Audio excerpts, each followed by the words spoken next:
You are now tuned in to Heat Check with Ty Slatter and Antonio Turner, right here on GTA Sports Network.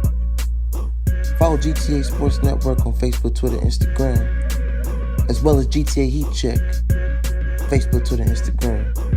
Subscribe to the YouTube channel, GTA Sports, and check out GTASportsNet.com for all things in the world of sports. Hello, everyone. This is Ty Slatter.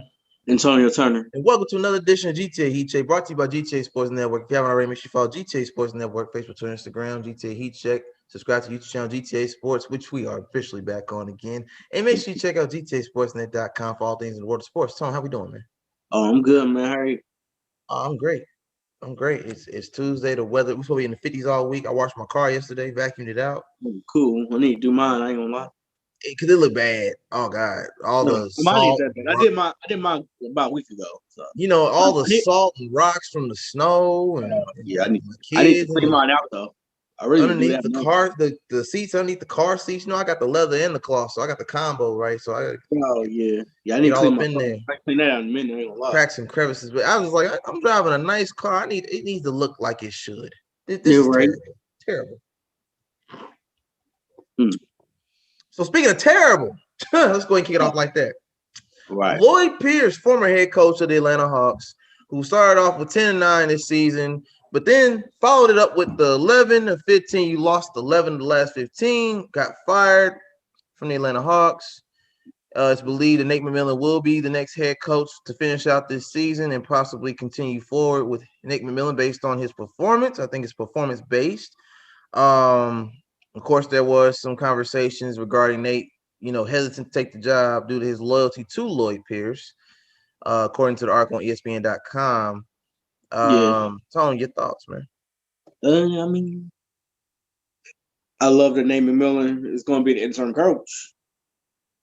I do too. Look Hawks here. If the Hawks, I'm going to say it like this. Because what I know from Nate McMillan, his whole career, he's never been a loser. And that's the thing. Nate McMillan's never been a loser, but he's never won the big one either. Yeah, he's above 500 coaching wins. True. He's a defensive-minded coach. There's that too. It might take a minute because the Hawks are young.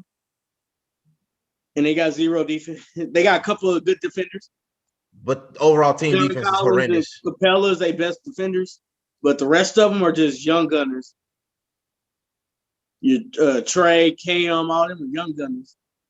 The guy now got bad knees. He can't be running like that. Bogdanovich ain't no defender. No. There's naming a few of them. If I'm Nate McMillan, Kevin Hunter probably not that good of a defender either, Hooter or whatever his name is. Yeah. If I'm Nate McMillan, my first team meeting is, look, new sheriff in town. Even though you guys know me, you know me as an assistant. As a head coach, all my teams are defensive-minded first, offense second. Trae Young, I know you love shooting them logo threes. Damn that. I need defense. I need defense. Most of our sets are going to be defense first, offense second. I need y'all to get on the blocks and protect the rim. Capella, protect the rim at all costs like your life depends upon it. Look, I'm not for black head coaches getting fired. Lloyd Pierce. But in this case, can you break down the record for him again? What I saw said 63 and 120 since he's been there. That's what I saw. Now, y'all, look, I know Black History Month just ended a couple days ago. Okay, I know it hurts that our month was so short. 120. But let me tell you something. Trae Young been there 2 years, and in those 2 years, you couldn't win 500 of those games. You couldn't win half of those games. Luka was by himself too, and Luka ain't. Rick Carlisle got that type of record. Luka went to the playoffs. That's what I'm saying. And the Dallas Mavericks weren't that good. Let's be honest, they weren't that good. I said they only got Luka. Porzingis be in and out the lineup. That's what I'm saying. They're going with Luka. So if we go back to the initial draft night where the Atlanta Hawks had Luka and Dallas had Trey, and they make the trade at draft night, one could argue that Atlanta will be farther or should be farther than where they were if they had got Luka. That's basically what you're saying. That's what it looked like. That Dallas won that trade at draft night. So I mean, hey, hey, Trey's more flashy. Well, yeah. But I mean, but we knew, but for the record, let's not do that. Let's not do that. Let's bring it back. Let's not put Trey in that position because we all know Luka played pro overseas. Well, yeah, true. Like a kid. No, I'm saying Trey works in Atlanta because you say flashy. Atlanta is nothing but flash. So yeah, we know. Remember the Super Bowl against Brady? Let's not forget. Let's not forget the Matt Ryan. Oh, we went in at halftime, and then Brady comes out at halftime and smoked them. Exactly, that's what I'm saying. So we know Atlanta's all about flash. They're not necessarily about winning because they had Michael Vick back in the day. Right. So like Atlanta's known for flashiness. But I need to see winning. Yeah, winning. We know this. Naaman Miller is a better coach. At this point, as an assistant, Naaman Miller was a better I don't even think Atlanta was under any pressure to win. No, but until this season, because of all the trades they did in the offseason going into this season. Yeah, you got Gallinari, you got Bogdanovich, you got Rondo. Cam Reddish is elevating. And Rondo is fresh off a championship run in the bubble with LeBron. Yeah, that's what I'm saying. Trae Young was a starter in the All-Star game last year. Yeah, definitely. You can't be doing the All-Star. You can't be a starter in the All-Star game with 11 and 25.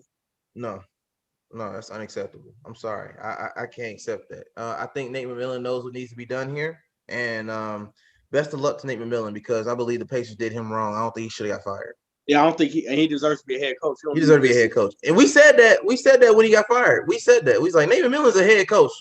Don't question it. He had a winning record in Portland with LaMarcus Aldridge before he went to San Antonio. Yeah. Before them, he had a winning record in Seattle, the end of Seattle before he went to OKC. His former team. That's what he used to play for. Yeah. He played with Sean Kemp and Peyton. Yeah, KD. Yeah, KD. You're right. Yeah, KD for that 1, 2 years, whatever. 1 year. It was one. Yeah, before they demolished him. I think I think if I'm not mistaken, when they drafted Russ, they moved that same like a couple days later. Oh, okay. That season. The season they got Russell was when they moved. Yeah. So Russell never got to play. Yeah, Russell never got to play in Seattle, I don't think. I think he got drafted by Seattle, but they moved that same season. Yeah, I seen the draft that he had in Seattle jersey. But they moved that same within either couple weeks after the draft. They moved. Okay. Yeah. That's the only team. So KD played for a year and then they moved. Huh? That's the 3 teams: Seattle, Portland, and the Pacers, right? Mm-hmm. To my knowledge. The Hawks now. And then the Hawks, so 4, yeah. Yep. I wish Nate McMillan the best. Yeah. You won't ever hear no. Overall, he has a winning coaching record, and we know what he can do when he has the talent. Oh, absolutely. Lloyd Pierce. I wish Lloyd Pierce the best too. I don't know if. No, I wish him the best, but I don't know if NBA head coach. He might need to go back to assistant coach for a couple of years, and work on that reputation. Yeah, it's gonna be hard for him to be a head coach with a 63 and 120 record. Yeah, it's terrible. Yeah. Let's move on. Let's talk about speaking of records that went from being at the bottom of the barrel to winning while we're in the East. The New York Knicks are over a game over 500 as of yesterday, according to Max Kellerman. They're a game over 500. And the reason why I brought Max Kellerman into this is because he brought up a very interesting situation that the Knicks are in right now. Anybody knows the history of Max Kellerman on First Take ESPN? Oh, yeah. Max Kellerman is a lifelong Knicks fan who recently jumped off the bandwagon due to all the turmoil regarding James Dolan and everything else that was going on the last few years. He jumped off about 5 years ago. Huh? He jumped off about 4 or 5 years ago. Yeah, when the Warriors was pretty much killing everybody. Before he came back to New York. When he was in LA, I'm a Laker fan. I don't know something. Yeah, no, right. So he recently, because the Knicks have been on a winning streak, due to the resurgence of Julius Randle, former Laker, the return of D Rose, Emmanuel Quickley, you got Obi Toppin doing his thing. He's getting healthy. He's continuing to develop his game. RJ's second. RJ's doing better. doing a lot better his second year than he did his first year. Working on his jump shot, still kind of broke, but he's working on it. Oh yeah. And the other supporting cast members, speedy recovery to Mitchell Robinson. Yeah. Frank Ntilikina doing his thing. Kevin Knox. I like calling him Mike Knox, like the rapper, but I throw it out there. Overall, the Knicks. I mean, but I seen this coming. Not winning this good this fast. I didn't see that, but Nobody I did predict. But I did predict when Thibodeau was announced as the head coach. I said Thibodeau is going to get them to the playoffs. Yeah, well, because you predicted that Thibodeau and Nate McMillan are basically the same person to me. Yeah. When it comes to coaching, they coach hard. They coach hard. Younger talent too. They coach you. They like developing younger talent. A lot of players don't like them. You're right. A lot of young players don't. Right. So here's the thing. Here's the thing with that. Nate McMillan and Thibodeau, where they are similar, they could take a team that you don't expect to win anything and pretty much turn them around and make them look like a dark horse contender. Nate McMillan made the Pacers contenders. Dark horse. Before Sabonis. Before they got Sabonis and Oladipo. Mm-hmm. When they got Sabonis and Oladipo, they were expected to do more. But injuries kind of hampered that a little bit. And that's not Nate's fault. That's just something you it's not his fault. I mean, he made Paul George. Paul George became Paul George. Basically under Nate McMillan. I agree with that. Yeah. And you can't predict injury. That's something that you can't predict. You can't really do anything about. It's the inevitable. It's one of those things where you just can't plan ahead for that unless you just have a bench full of talent that you haven't tapped into yet. Yeah, see, with the Knicks, I had them. I am in the play. I had them. I said if they 500, that's a winning season for the Knicks. I didn't know if that was playoffs or not. But in the East, it is. In the East, it is. Well, I said they would be like maybe 8, 9, 10 somewhere. Right, which would still be playing based on the play-in tournament. Yeah, but I didn't realize that some of the teams in the playoffs would not be in the playoffs. The Heat and Raptors be at the bottom of the bottom right now. And those are teams that we know are about to make some player movements because I'm glad you brought up the Heat. I'm going to get to them. I'm going to try not to remember this because this is a sidebar that I didn't put on the list, but I'm trying to get back to it. Yeah. I predicted the Knicks making the playoffs just like you did, but I also predicted the Charlotte Hornets were making the playoffs too, which right now they are. So far I'm looking good right now.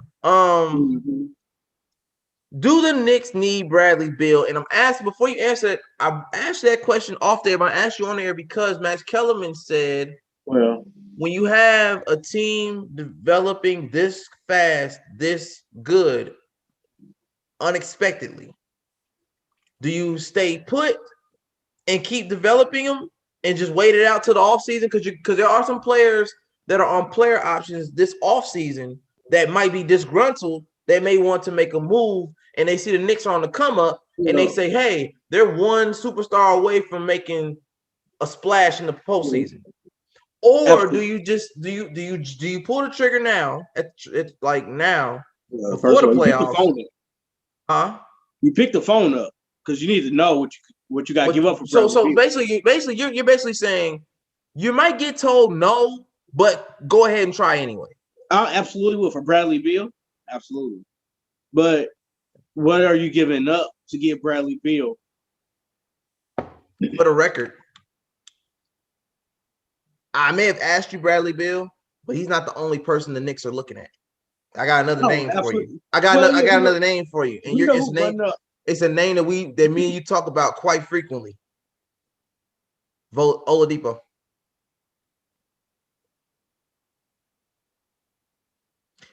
Now, before you answer, I see a look on your face. Think about this. You brought up, this is what the Miami Heat point. This is the Miami Heat point that I was getting at. Yeah. Miami is also looking at Oladipo.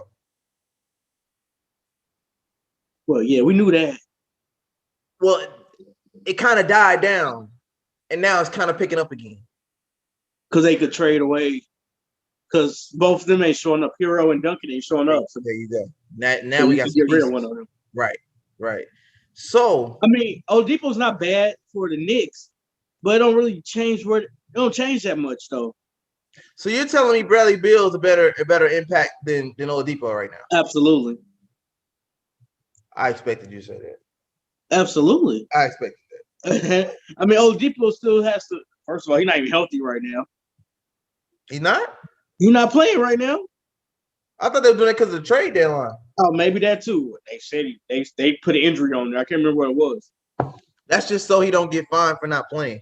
So it's just one of those. So sometimes, yeah, Brian and AD do it all the time. That like they'll say injury like groin or something just so they don't get fined for not playing a televised game. Right. He's not hurt. Oladipo, he will fit. Like I said, Oladipo will fit, but he's not the number one option. Bradley Beal be the number one option. Is Julius Randle be the number one option for Oladipo? No, I'm asking you. Yeah. Bradley Beal would be at least a 1-2, a 1-1-1A combo. Okay. You know what I'm saying? So you're not gonna disrespect Julius Randle and say. So you made sure not to disrespect Julius Randle and say, "Oh, if Bradley Beal comes to your team, you're automatically a number 2 option now." No, because he already balling out. You ain't gonna come in and just take the ball. And Julius, 2 different positions. With Oladipo, in my opinion, I think it might be a coin toss between who might be the second option, him or RJ. Wow. You know what I'm saying? I mean, RJ averaging 18 a game. But Thibodeau being a defensive-minded coach, wouldn't that help Oladipo? Because he's a defensive-minded guard. I mean, yeah, I didn't say he wouldn't help. I just don't know how much better he makes the Knicks.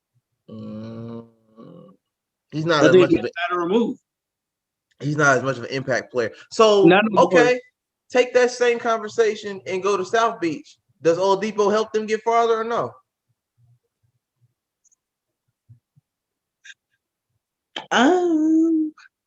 Potentially in the playoffs. Because of Spoelstra and Jimmy Butler got that, they got them dogs. They got them dogs. They different type of animals down there. They're young, but they got them hungry. They always hungry. Bam no matter too. What. Bam too. Yeah, they always hungry down there in Miami. The Knicks are on the rise. So there's zero pressure on them. There's always pressure on our finals team, technically. Okay. Yeah, no, I get that. You know they gotta get back to the finals.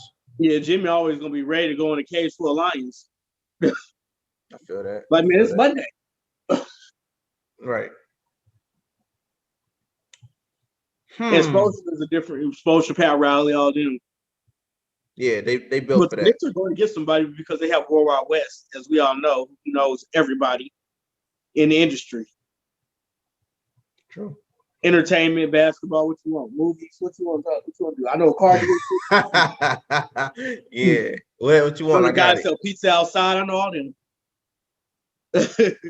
Yeah, I hear you loud and clear. So if it ain't during the trade deadline, it's gonna be in Austin for sure.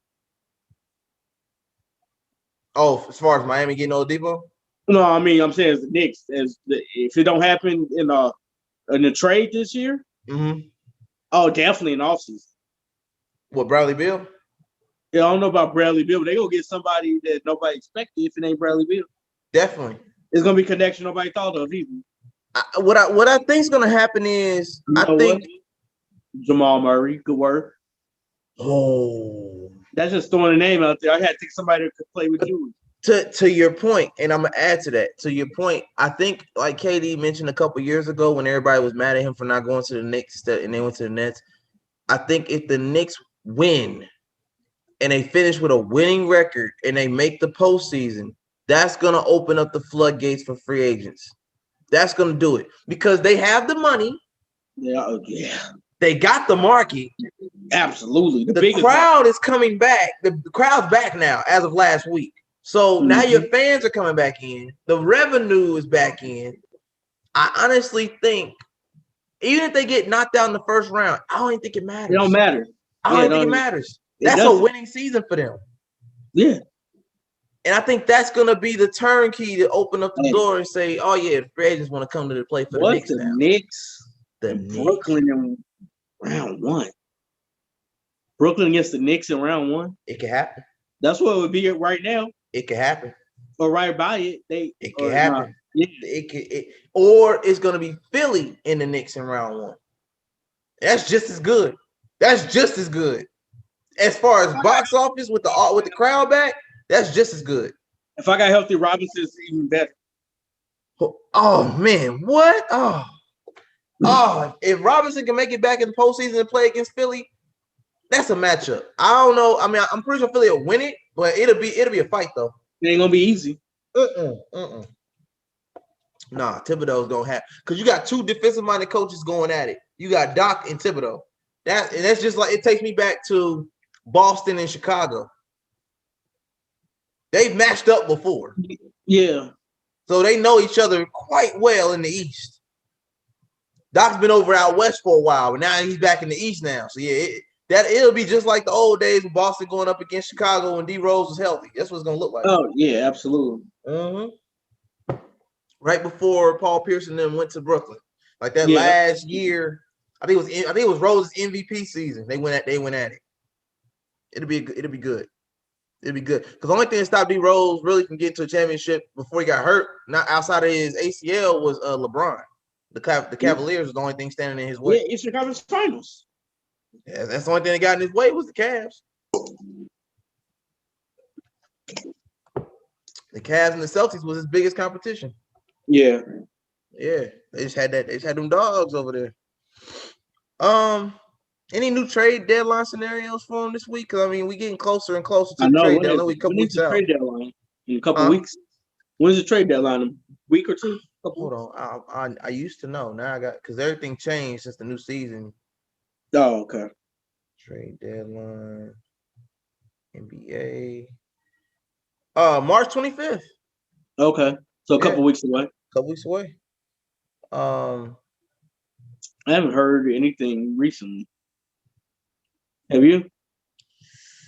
No, not too much outside of trying to think, make sure I don't miss any major ones. I know Boston's gonna try to get themselves a center. I don't know if the Pacers are willing to move on from Miles Turner just yet. He's still injured with a hand soreness. Because from when he broke it. Yeah. But yeah, I haven't seen it. They need to make a move too, the way they playing. Who's that? The Pacers need to move. I don't know what they could do, but they need to do something. Well, part of what happened, in my opinion, Jeremy Lamb came back. He had to re-ingratiate himself in the lineup. Malcolm Brogdon is still trying to figure out his identity on the Pacers, and he clearly hasn't figured it out yet. He need to figure that out because he got $80 million worth to figure that out. You got all the money, and now you're not playing for what we paid you for. The Houston Rockets obviously are waiting on Christian Wood to come back. That's why they're losing. They need Christian Wood bad. Oh man, they need him bad. Getting rid of DeMarcus Cousins, I understand you had to make room and all that. You ain't want to like really pay him. So I get why you let him go, but at the same time, I don't know if I would have pulled that trigger just yet. I don't know. Yeah, exactly. Yeah, you're losing games. They don't know what they're doing with him yet. With who? With Oladipo. He on the block, kind of not on the block. I also heard, I don't know if you told me this, but I heard that Karis LeVert might be back before playoffs. Oh, yeah. I was listening to The Jump when the Pacers played on ESPN. He said there's a possibility that you could see Karis LeVert, like, because they say he's fully healthy now. He just trying to get in shape. Yeah, so I think trying to get in shape, he got to get practice or whatever. They said by the end of March. Could possibly March, April. I think it's just a matter of we can't even tell the Pacers to figure out your identity until you get all your players fully healthy. And then Warren, who knows with that foot? He had the Sabonis foot. Yeah, and he should be on his way back too in a couple weeks. I think. Yeah, who knows about that? Because it took Sabonis 4 months. I mean, he took 4 months after that. Took 4 months. I mean, remember it happened in the bubble, so they ended up losing, and they played 4 months later when he came back. But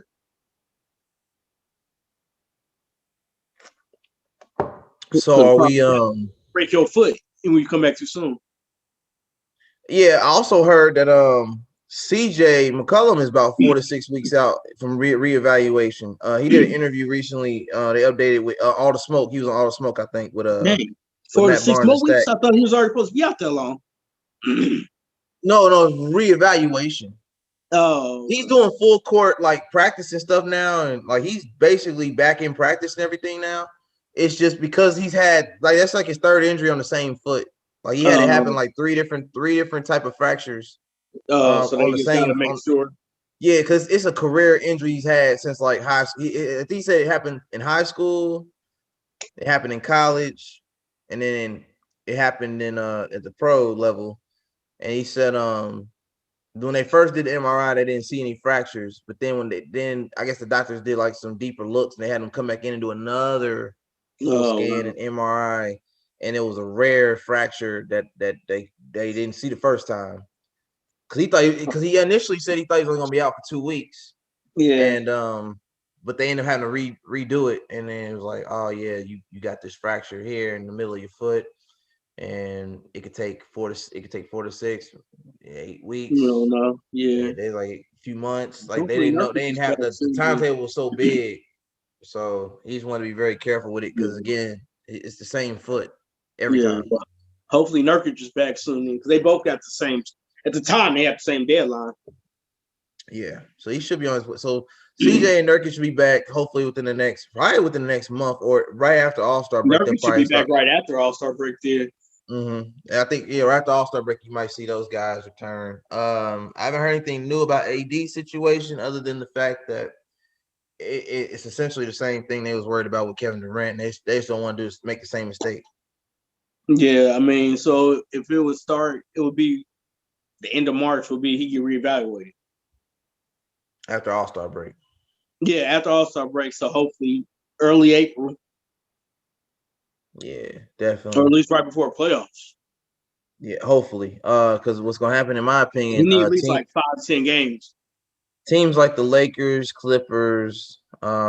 Just to give you a quick list of teams that are gonna make some moves prior to trade deadline, or at least attempt to make some offers or take a few phone calls. Yeah, well, the Lakers ain't gonna make trade nobody. They're gonna just sign the free trade Kuzma and Wesley Matthews. Who wants Wesley Matthews? You can go back to Dallas, Milwaukee. It don't even just throw him in the trade. Just throw him in there as Probably a package. They can't trade Kuz because they ain't gonna have no other offense. And I think it all depends on who you. Because a person that here's where the Lakers could get smart. Yeah, there was a report, and I remember talking to you about this on the episode that we started to do that we ended up not doing. Yeah. The Lakers could jump the gun, get ahead of the bull, and go get George Hill out of OKC. I'm only saying that because I know George Hill and LeBron played together back in Cleveland. Right. I'm not trading Kyle Kuzma for George Hill. I'm not. No. I'm not saying that. You got other pieces you can move for him, like Marcus Morris, Markieff Morris, or Caruso or something. But Caruso and George Hill is a better trade if you want to do that. Right. but understand what you're getting in return. Because look at what happened about 2-3 games back when Caruso had that game-winning shot or game-time potential shot and he missed. George Hill could have hit that. Oh, absolutely. Because George Hill is still the top 3, if I'm not mistaken, top 3 in three-point shooting this season. They're not going to trade Caruso because LeBron loves Caruso.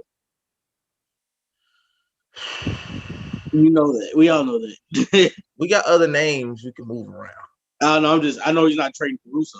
That's not. All I'm saying is when you're in those type of positions, you need to have a person that's confident enough to make that shot and that you're confident enough to make those kind of shots. That's why I said LeBron took the shot over 2 players. I don't care. I don't think he would have made it, but I know, but instead of Caruso missing a wide open 3. Oh yeah, it would have looked way better if LeBron took the shot and missed it. But he probably just didn't want that embarrassment. But anyway, because he has an ego. The reports were coming out that George Hill was on the Clippers' radar. And on the Lakers, I would go snatch him just so the Clippers don't get better for the postseason. Because I think George Hill's gonna get balled out, and then somebody's gonna pick him up. Oh, what? Of course, it can happen. Well, he's gonna ask for it because he's not going to want to be on OKC rebuilding. No. Hello, everyone. It's Ty Slater with GTA Sports. It's 2021. It's a new year. Time for some new gear. Usher in a new age your way with New Age Elements, giving you a reason to style for every season. New Age Elements Sportswear. Wear your story with pride.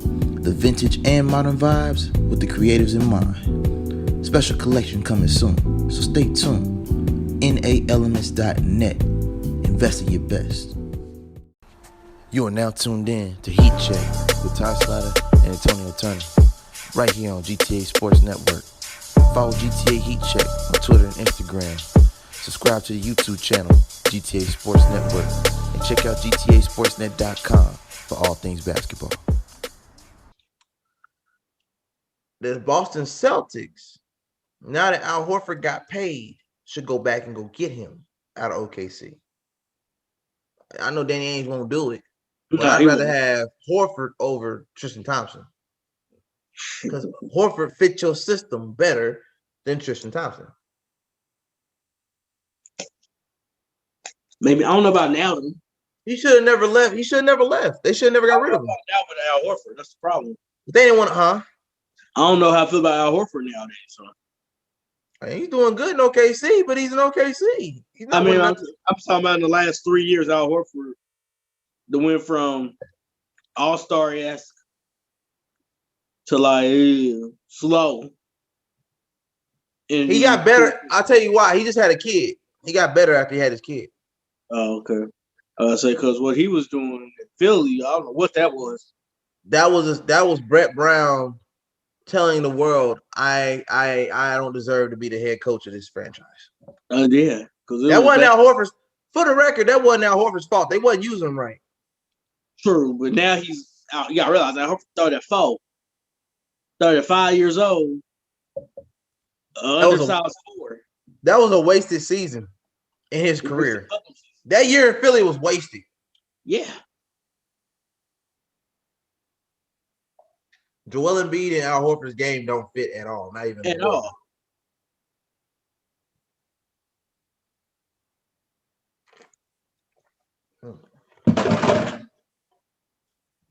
So I think right now he's putting up 17 and 3. Who? 3 blocks. Who? His numbers are crazy right now. Well, when you pay from behind, and I'm more or less saying it like this: like Boston needs a center. Tristan Thompson is not a center to me. Feel about Tristan Thompson? What about him? I said that's how because you feel about Tristan Thompson. Or if I am Danny Ainge, I'm on the phone with Cleveland saying, "Look, what do you want for Andre Drummond? I got guards up like crazy. What do you want for Andre Drummond? What do you want?" Boston got too many guards too. Cleveland don't need no more. Who am I giving up if I'm Boston to get Andre Drummond? I need Andre Drummond. What do you want from Boston? We don't want Tristan back. Huh? We don't want Tristan back. I figured that much. I'm stuck with him to the offseason. Tice, Teague. You said Jeff Teague? Jeff Teague, Romeo. Oh, you can take them, but those are guards, though. I mean, Romeo big guard. I mean, he could stretch out to a 3. Oh, okay. We could use Jeff Teague as a mentor to the young guys. There you go. Yeah. I don't know. We don't want Bad Knee Kimba either. We ain't paying him $25 million on Bad Knees. I don't like how Kimba's career is ending. He wouldn't start anyway in Cleveland. Not over Sexton and Garland, no. What? Absolutely not. My future? I don't like how Kimba's career is ending. I feel like he stayed in Charlotte too long. And I feel like if they're going to trade, I feel like they're going to get rid of him in the offseason.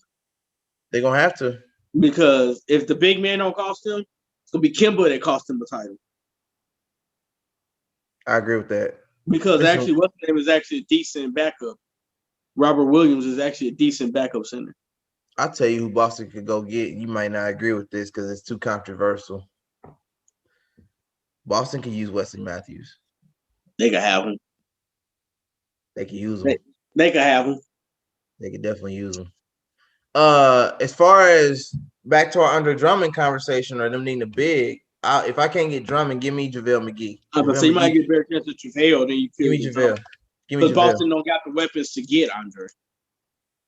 I get JaVale though. How much you want? What you want for JaVale? Man, just give me a Tice, man. We just make that even sure. I'm giving you Tice for a center. I mean, it's kind of messed up, but it's actually a pretty good deal. I ain't gonna hold you up. That's actually pretty. I mean, JaVale ain't a spring chicken, and then Tice is a young guy. He's young. You got you a young backup, potential starter sometime. But JaVale is what they need. A big that can shoot. Because JaVale on a good day he's a point center. He can run the ball, the court, and everything. Oh yeah. On a good day. They do get Marcus Smart is coming back though. I heard. Maybe not right after All-Star. When All-Star comes. He'll be back before postseason for sure. Oh yeah, I heard right after All-Star break. Yeah. He should be back and ready. And that should put them back in place. That's gonna help JB and Tatum will have some help. Defensively, they'll be better. That they won't be giving up too many points in the perimeter. And their best defender, yeah. So I mean, Marcus Smart is definitely essential to them winning. If I were to move Kemba, I would make a deal with the. Hear me out. I would make a deal with the. They probably won't even take him, but I'd make a. Disclaimer: the team probably wouldn't even make this deal. But there's not a lot of teams that would take Kemba. The Clippers should go ahead and take him. Because even though he's got, I'm gonna tell you why. Even though he's got bad knees, he can score better than Patrick Beverly with bad knees. True. So the only team that looks and makes sense for his level of talent, combined with his barrage of knee injuries, that can use him limited on minute restrictions to keep him fresh for the postseason. You get Kemba to LA. Clippers, of course, respectfully. You use them on minute restrictions. You don't start them. Bench them. Make them come off the bench. Make them the leader of the second unit. When Kawhi and Paul George are on the bench, have them come out on the second unit. Start Reggie Jackson. You send Lou Will to Boston and get another team involved and send Patrick Beverly somewhere else because Boston don't really need Beverly. You can use them, but you don't need them. They don't need that many dogs like that.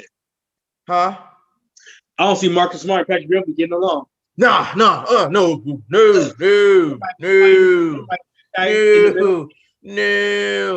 You already have a Patrick Beverly and Marcus Smart. You don't need another Patrick Beverly. No. They might be Marcus Smart.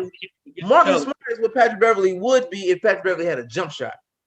And like 3 more inches. And a few more inches. Yes. Yeah. So I would get a third team involved, like Cleveland. Like here's what I would if you can structure a deal, Danny Ainge, hear me out. You can structure this deal where you get Cleveland involved.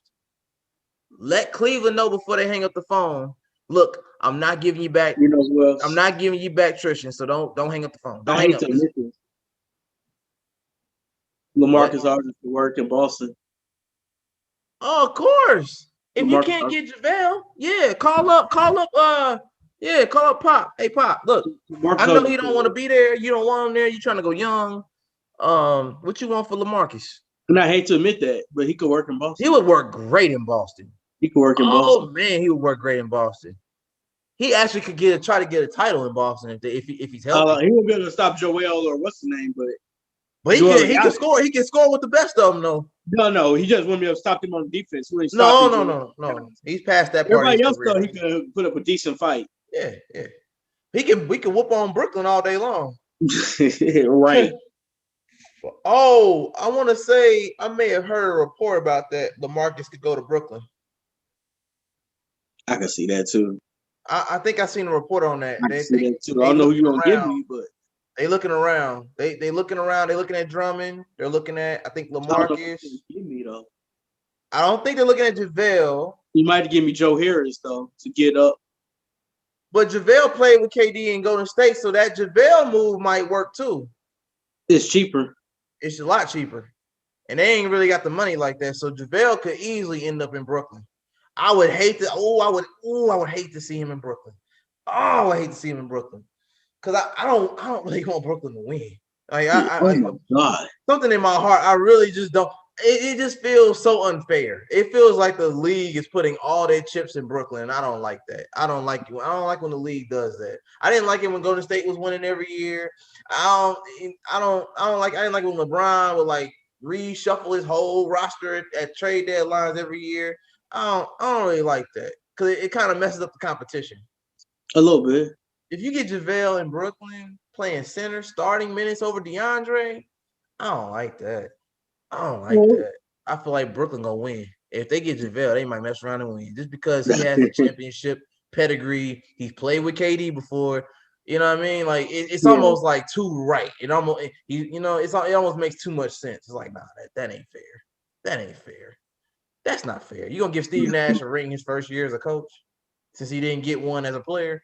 I don't like that. I don't like that. It almost sounds too much like a movie script. That's too. Hollywood could write that. It's like a movie. There's no suspense. There's no surprise. There's no underdog in that. It's like right. They're not even underdogs.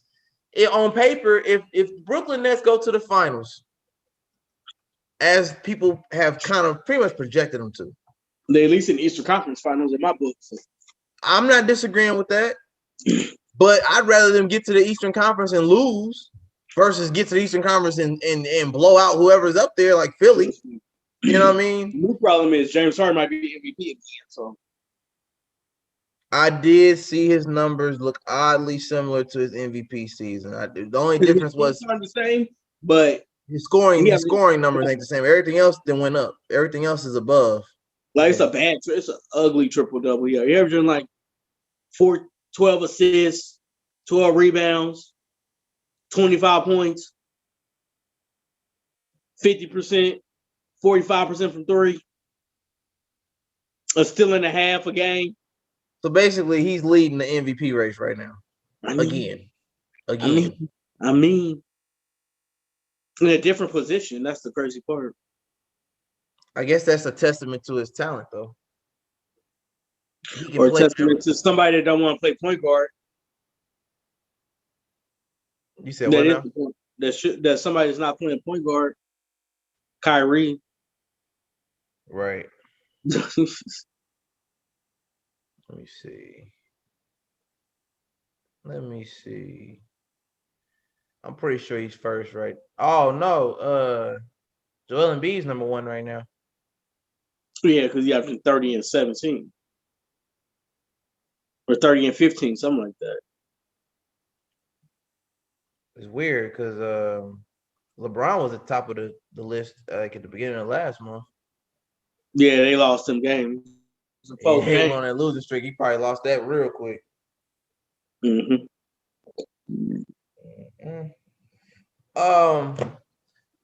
I believe the Pelicans beat your Jazz the other night. Last night they did. Yeah. That's your Pelicans. It is. That's your Jazz, though. Hey, Zion a different type of monster, man. Nah, don't disrespect Lonzo on that one. Don't act like Lonzo didn't put up the numbers. I didn't see what Lonzo had. I know Zion had 30. Though. Lonzo and BI dropped 20 plus a piece, and the shooting percentages was clean. Like I think Lonzo was like 7 or 16. Well, yeah, when Lonzo goes off, yeah. Lonzo went off, no turnovers. Yeah, no turnovers. They're gonna usually win because you don't expect they give Lonzo first one. He gets 6 open, 7 shots a game. He got hit on. That's why. Right now, the Pelicans are literally they almost lost it. Huh? They almost messed around and lost because the Jazz were down like 10 with like a minute and a half and came all the way back to 1. They're number 11 right now in the West, so they're right there behind Memphis. Memphis is 500 right now. So if Memphis were to lose a game and Pelicans win another game, I think that'll put the Pelicans in the play-in. Yeah. So it's really gonna come down to how consistent is Memphis right now in this. Consistent in Memphis. How consistent is San Antonio? Because they still in there, right? San Antonio is actually number 6. They're in there. They're in the actual playoff position right now. They doing that without the Rose's playing, LaMarcus not, and then all the young Dejounte Murray's. Justin Murray, I saw that game winner he did the other night too. That was clean. He sent him to overtime against Brooklyn. Yeah, no, yeah. Not the game winner, the overtime. Yep, I did see He that. sent them to he sent them into OC. They was down 2 a lot with like a minute. The West is almost right now. If you look at the West is pretty much locked in from like 1 through 4 or 1 through 5. Utah's first, Lakers, Clippers, Suns, and Portland. That's how I think, yeah. Those are pretty locked in. I mean, I think, Yeah. I think Utah's going to finish the season at number 1. I don't think that's. Absolutely. You know how many games they got to lose? They're like 3 games up on everybody right now. That's what I'm saying. You know how hard it would be. And that's even with the loss too. Like they lost and they're still like 3 games up. You know how hard that would be to lose that number 1 spot? They'd have to go on a free fall. Like all they gotta do is contain what they at. They should finish it because the Lakers are not going to be able to compete. All they gotta do is go 500 the rest of the year and still have it. Wow. Have they lost 10 games? No. Exactly. On their last 10 games, they're 7-3. And then on the road, they're 12-6. At home, they're 15-2. They lost 9? Huh? Let me guess, they lost 8 or 9? 8. 8. You called it, though. You said Utah to put some respect on you. You said it. No, I didn't know they was going to be number 1, though. I just knew Donovan elevated from what we saw in the bubble. Yeah, Donovan definitely elevated. I always knew I knew he had him when I seen him. When I started liking him, he gonna elevate. I didn't know Jamal Murray was gonna take a slump down. Denver 6-4 in their last 10. They're on a 2-game win streak. They finally got in the mix. They're number 7 in the play-in, and Golden State's number 8, which is where they've been at pretty much all year. We know about Denver's Jamal Murray's fault. Really. Yeah, I think Jamal Murray knows he's about to get traded, so he's putting up his best numbers right now. He up and down. That's the problem. Right.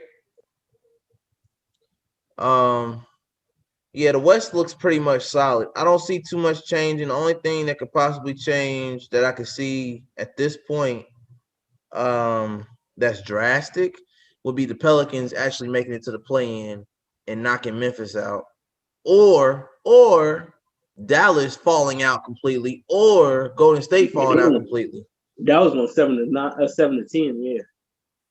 Like I'm saying right now, Dallas is 8-2 in their last 10. They've been on a hot streak right now. So yeah, they the one. That put them in a solid position right now, but they're in the play-in. They're not in the playoffs yet. Yeah. Because they was all the way down. Yeah. So what I would like to see before Lonzo gets traded, because we already know he's in the trade conversation, I would love to see the Pelicans like get into at least the play-in position before he gets traded. Because I feel like once he gets traded, honestly, and people may not want to admit this, you get rid of Lonzo, the Pelicans are gonna fall. And I don't think I think the front office doesn't see it that way. They look at it like we got Zion, it don't matter. We got BI, it don't matter. It's like, but it does, because BI is not a shot creator. And Zion works better on the court with Zoe. True. That's all he knows since he got in the league is Zoe. So you get rid of Zoe, you got somebody else. So it takes away a lot of their lob plays, a lot of their football passes. Brandon Ingram create for himself, maybe not for others, but for himself he could create. So. Yeah, no, B.I. gonna get his 20 plus. We already established that. I'm not saying he's a bad player. I'm saying Zoe is the glue that keeps them together because he gives the ball to everybody. Right. You get rid of Zoe, you got to have another playmaker. You got to bring in another playmaker. You get rid of J.J. Redick, you lost a sharpshooter, a sniper, somebody that can come off the bench and drop 20 when you need it. The only reason you get rid of J.J. is so he only go to a contender. That's the only way you get rid of J.J. You've already made that very clear. He's probably got a list of teams, and if it ain't those teams, he ain't gonna trade me anywhere. You got to trade me to a playoff contender. Right. And J.J. can easily end up back with the Clippers. I told you that. Yeah, for lemon pepper. Lemon pepper Lou. Lemon pepper Lou. I put JJ back there with Tyronn Lue. He can lead the second. There or Philly. Or back to Philly. Like either way, he's gonna end up on a team he's probably been on before. either Philly or Clippers. He had been around a couple of rounds. He's been on a few good teams, and I think he knows that. He's like, look, I like the Pelicans, but I just don't see them winning this year. So, if you're gonna trade me, I got to go either back home to LA or back to Philly. Right. I'll play for Doc. Easy. I'll come off the bench for Doc. What you need? Yeah, what you need, absolutely. Coach? What you they need to start you off the bench anyway. Because Seth starts in Philly right now. Yeah, that's what I'm saying. Seth, so they need JJ could basically do what Seth did in Dallas, but do it in Philly. Yeah. Basically. I can see that. So does that mean when they trade JJ, are they gonna trade him and Zoe to the same place? Because Zoe end up in Philly? No, it ain't gonna work out like that. Nah, it ain't gonna work out like that. I mean, because certain teams Lonzo would start for. Half the NBA he would start on. Yeah. Half, if not 20. Where you see Zoe landing? Start on. Where you see Zoe landing? I don't know. I really don't know. Because you know what? If JJ goes to Philly, then Zoe will go to the Clippers. Oh, Clippers? I was gonna say Clippers could work. So he end up on a contender. There's a lot of teams he can play for. So he end up on a contender. I mean, he could end up on Detroit. I mean, any team, Detroit, Miami. I tell you, and you said both the teams. I was thinking Miami. Miami. Miami, he would start there because Dragic ain't really a starter. You don't know what you get from Kendrick Nunn on a daily basis either. He getting traded. If I'm trading for Lonzo, he getting traded. I'll send Kendrick Nunn to the Pelicans. Yeah, I would do that. Something like that. I like Zoe in Memphis. With Memphis? Because Ja's a 2, he's not a 1. I know. But somebody else on that team might have a problem with that, Dylan Brooks. Oh, yeah, well. Dylan Brooks is technically the 2, but he shoots the ball all day. And airballs half of. Yeah. And I like Dylan Brooks. I'm like, man, can Ja shoot the ball, man? Can we get Zoe in Boston? Can that happen? I mean, it could. That's not what they need, though. Trade for Kemba? They don't need that, though. They don't need it. They need center more than you need a point guard. That's true. Milwaukee? Off the bench. Yeah. Because Drew is a starter. Yeah, Drew's definitely a starter. Yeah. And he knows Zoe quite well. Yeah, exactly. I mean, Drew is your starter. Drew is about to make Milwaukee look even better now because they missed him for 10 games. It was bad. Yeah. Didn't he come back the game they just won against Clippers? Yeah, what I'm saying though, he off the bench, but yeah. I told you Milwaukee was gonna fall to 3. I seen that coming. I said, it was bad. Brooklyn being the powerhouse they are, and then Philly staying in number 1 like they have, I was like, I can see Milwaukee falling to 3. The fact that the Knicks are right behind them, they're like 3 games behind them, is like, whoa. Yeah. That lets me know that Milwaukee definitely was on a free fall there for a hot second. Right. They're on a 5-game winning streak though now. They 5-5 in the last 10. Yeah. Knicks are 7-3 in the last 10. They're on a 3-game winning streak. Miami came out of nowhere. They on a 6-game winning streak. Miami been killing them. They 500 right now. So Miami, Boston, and Toronto are tied 17-17. 5, 6, 7. Miami, Boston, Toronto. So that can go either way.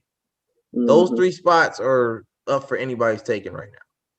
I honestly think Toronto's going to stay in the play-in. I don't see them elevating themselves enough in time to become a solid playoff team.